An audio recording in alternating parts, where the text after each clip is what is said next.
with this, I forgot to start the recording. So, hi everyone, and let me quickly summarize what we just talked about with Bakhtash here. So it was a very good question that he asked, and I just want to clarify it. So there was one question about what challenge the people in the X-Culture Academy, so non-students, the ones who are younger, can choose, because we have the Design Your Dream School challenge and we have the X-Culture Kids challenge.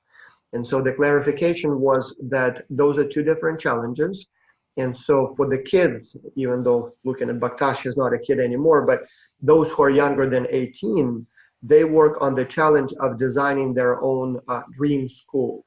So the X-Culture Kids challenge, that's for the students, for MBAs, whom we ask to help us with X-Culture Kids with this program, and basically asking them to help us with designing the promotion strategy. So that is a purely business challenge. So here, so don't worry about that. Don't be confused by the fact that the name has X-Culture Kids in it. So that's a different challenge. So we are designing the dream school. And then Bakhtash also asked about who should be the client. Should the challenge be designed for a hypothetical dream school or for a specific client like Finnish Schools International or the Greensboro Experiential School? And so the answer here was that by design, by intent this time, the idea was that you would be designing sort of your own school. So last semester when we did it, FSI was one of the clients. The idea was that the challenge is written specifically for FSI. So you would be designing a strategy for a school branded as FSI and operating within the constraints of FSI. For example, it's a small company, so you can't really go too big as far as the budget, as far as the number of people. So you basically had to always think, okay, can FSI do it? This semester we decided to have a sort of two clients or two examples, but your job is to learn from them, but design a whole new school. Although at this, so basically the idea was that it would go as you've met with FSI and you know how they do business. You've met with the Greensboro Experiential School and you know how they operate their school.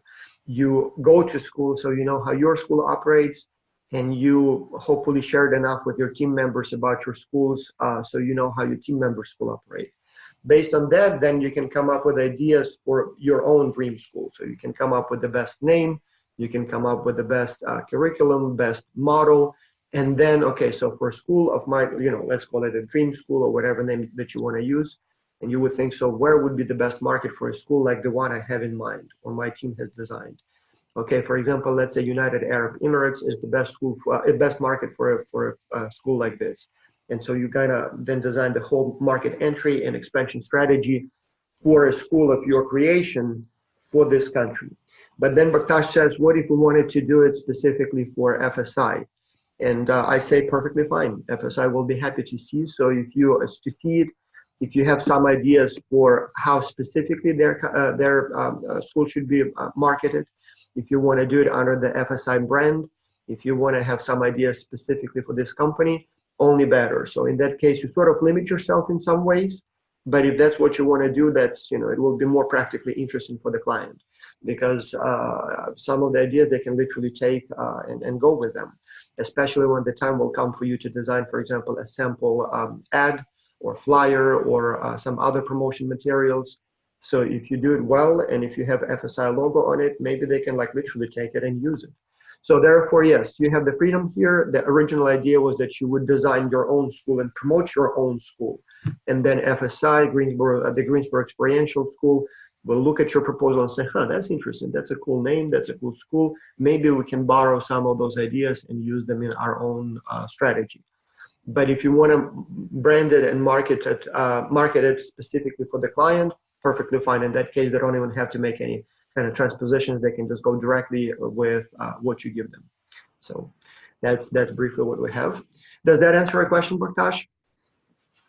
Yes, thank you very much, Mr. Terrace. It was very clear. It is very clear now. And now I think everything's solved. Yes, so as I said, the goal here is to give you an opportunity to work on something, and we would like to give you as much freedom as possible in your decision making. And so that's the reason we kind of kept it as open as possible. But again, if you see a specific path and you would like to focus on it, like for example, focus on a strategy specifically for FSI, that is perfectly fine. As I said, only, makes it only more practically interesting for the client. So no problem at all there. Now, let me do one more thing that I would like to talk about. So, and then we'll go back to questions. I would like to tell you briefly about the symposium that we just came from. And I will share the screen. So this way you will be able to see, we have here some pictures and some things. So let me see if it's going to work. So if I share my screen. So can you see my screen here? It's loading. Loading? Yes, yes. Mm-hmm. So as you know, we had our fall X-Culture Symposium. So we have 2 of those a year. One we organize separately, our own event, and one we organize with the Academy of International Business. In fact, initially in 2012, I believe, we had the very first X-Culture Symposium. It was done as part of the Academy of International Business Conference. It was organized by the American Southeast chapter in Miami at that time. And so first time, I think we had about 30 students that were brought the first time, maybe 50. And it worked very well. So the Academy was happy about it. We were happy about it. And so ever since, we organize an event, usually late October or early November. And at some point, we were bringing, I believe, about 30, 40 students, but then more and more wanted to come. And so we just agreed that it would be limited at 50. And the reason for that is it's not a very huge conference. We have maybe up to 300 professors there from all around the world. But if we brought all the students from X-Culture who would like to attend the event, it would be kind of more students than professors. And because it is a scholarly conference, it's a conference where scientists come together and present their work, so they don't want to make it into a student conference. So for that reason, we'll limit the number of participants to about 50.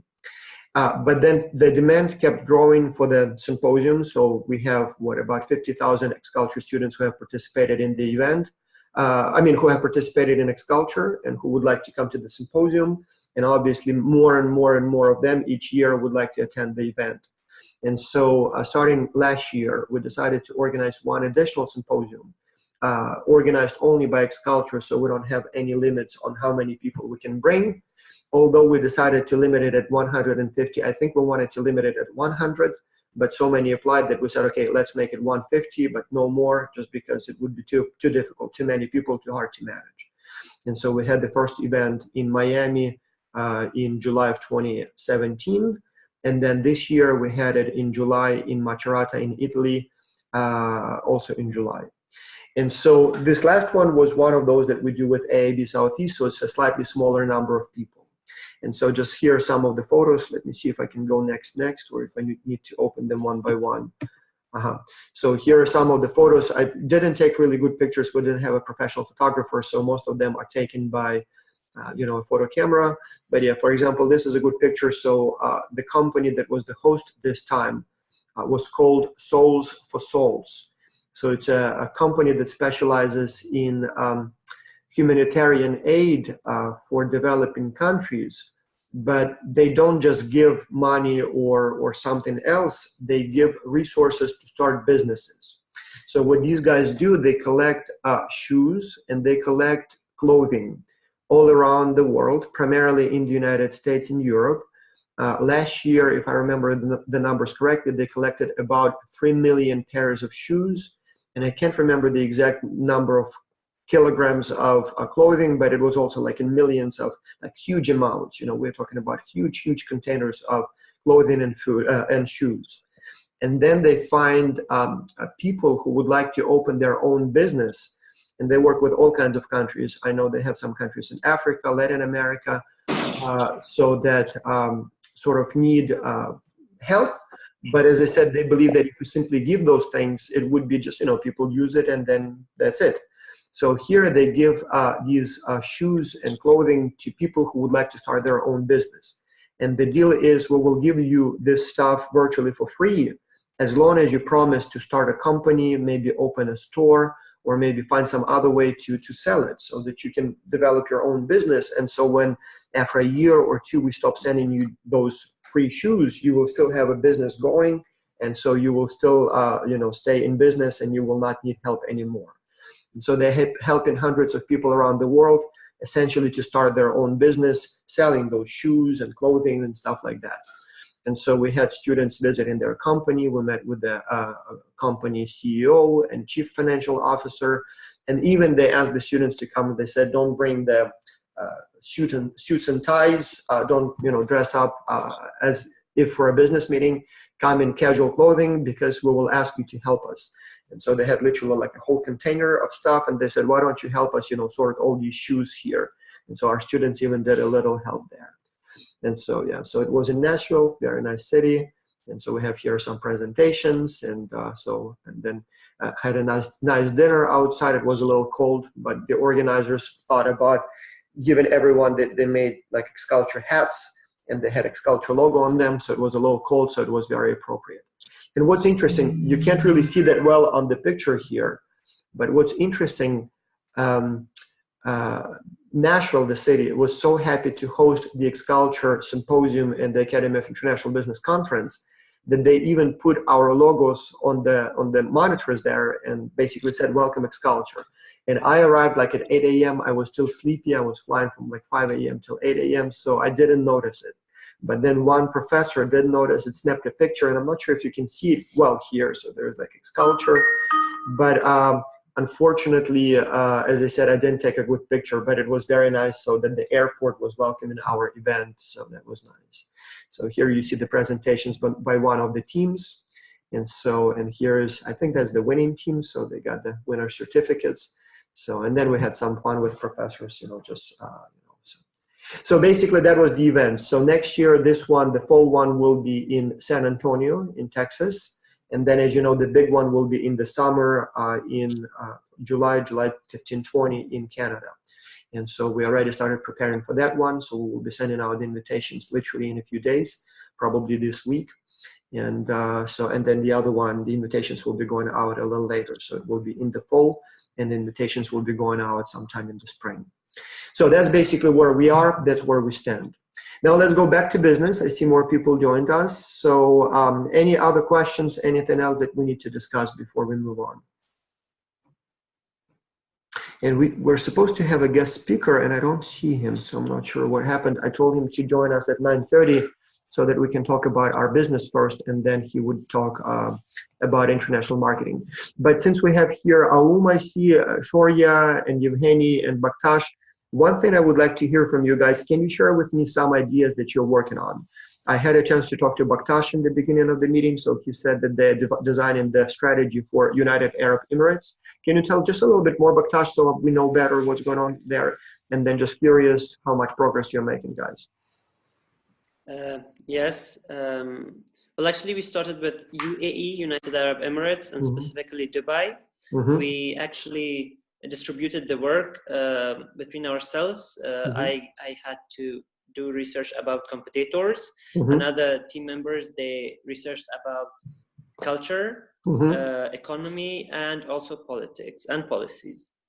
So first we had a meeting discussing which country we should choose. We had lots of advantages in Dubai, in every aspect, in everything. So we just went with that, and we actually submitted a report as well. Let me ask you a few questions then. So Dubai is a wonderful choice. I see right away several ideas or reasons why it would be a good market. But if you were asked, so why Dubai? I mean, why? So how would you explain that? Yes, I would start with competitors. There are lots of competitors, but none of them deliver what FSI does. FSI provides low tuition fee, and they also deliver things that Arabs want. Like people there, they mostly focus on behavior and manners and such discipline things, and that's exactly what FSI does. And also the economy. Dubai has a very good economy, UAE in general, all the Emirates, and the annual income, it's very high there, and And yes, if we also think about the education system, Finnish education system is ranked the best one in the world, and the other education systems are American and British, so we have a better chance as well. And we won't have any political conflicts there because UAE is a very, very neutral country. Yeah, especially Dubai. It's basically like New York, just in the Middle East, right? Yes, exactly. Sharuya, you wanted to say something?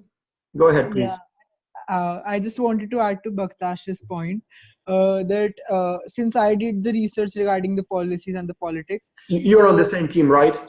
Yeah. So according to educational reforms in the UAE in 2016, the government is looking for more practical based schools, which actually the Finnish schools are delivering the same exact thing. And they have also provided a list of certain schools which consisting of both private and public schools, which will be solely devoted to practical knowledge and learning. So I believe that UAE was a better choice, and it was advised by Bakhtash only because of all such reasons. Thank you. Very good. So you actually did quite some research, about the educational reform there. Yeah, very, very impressive. Good job, guys. One more question. Do you know if schools like FSI should be licensed or certified in the United Arab Emirates? Do they just come and start the business, or do they need to go through some sort of like a governmental approval process? So even if they have to go through a governmental procedure, but it would be beneficial for us, and it wouldn't be much of an issue, considering that the government is now promoting the education system that Finnish Schools International provide. So it would be a win-win for us because the government is also in our favor. And right. Well, the reason I'm asking is not because I think that will prevent you from entering the country. I've been to Dubai, and I know they have quite a few international schools. So it's definitely doable.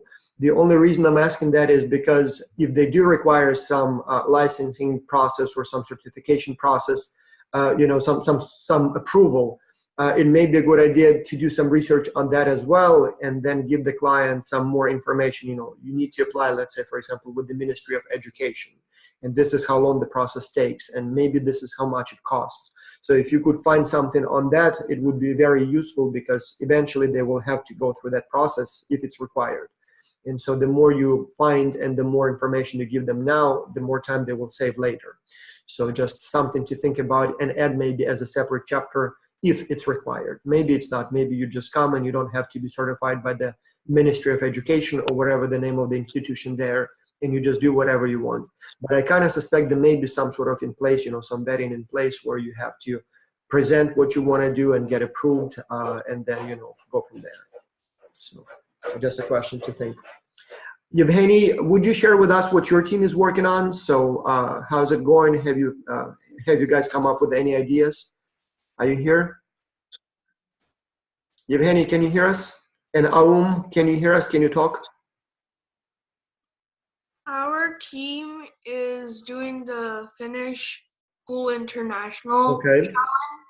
Mm-hmm. So we are deciding we are planning to choose Hungary. Hungary? Mm-hmm.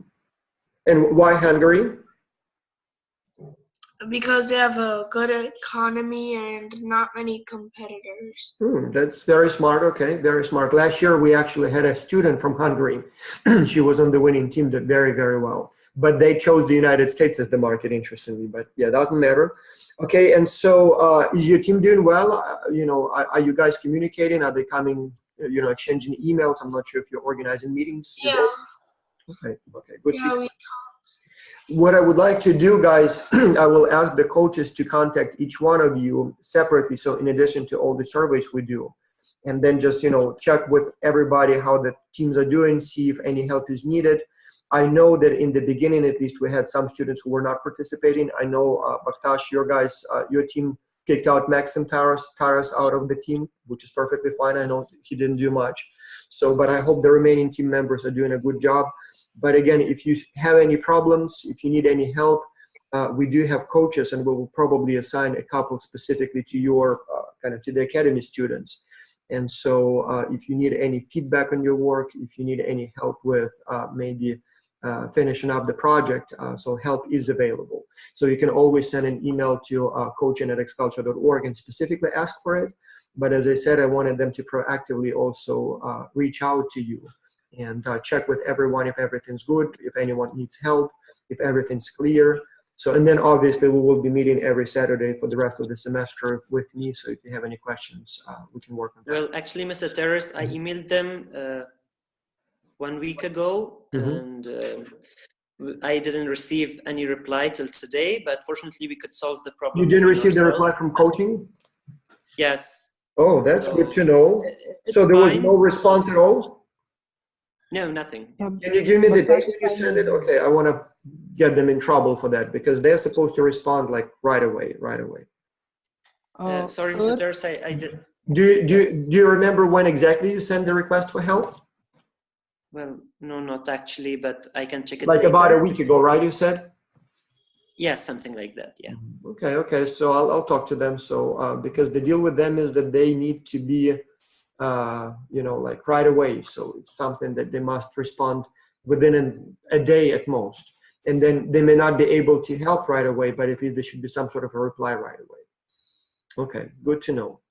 But I did receive another email, not from the coaches, but actually when I didn't receive any response from the coaches, I emailed xculture.org, that email address, and I got another reply from that email address. That's good to know, but yeah, so with the coaches, I know that they're getting many requests for help every day.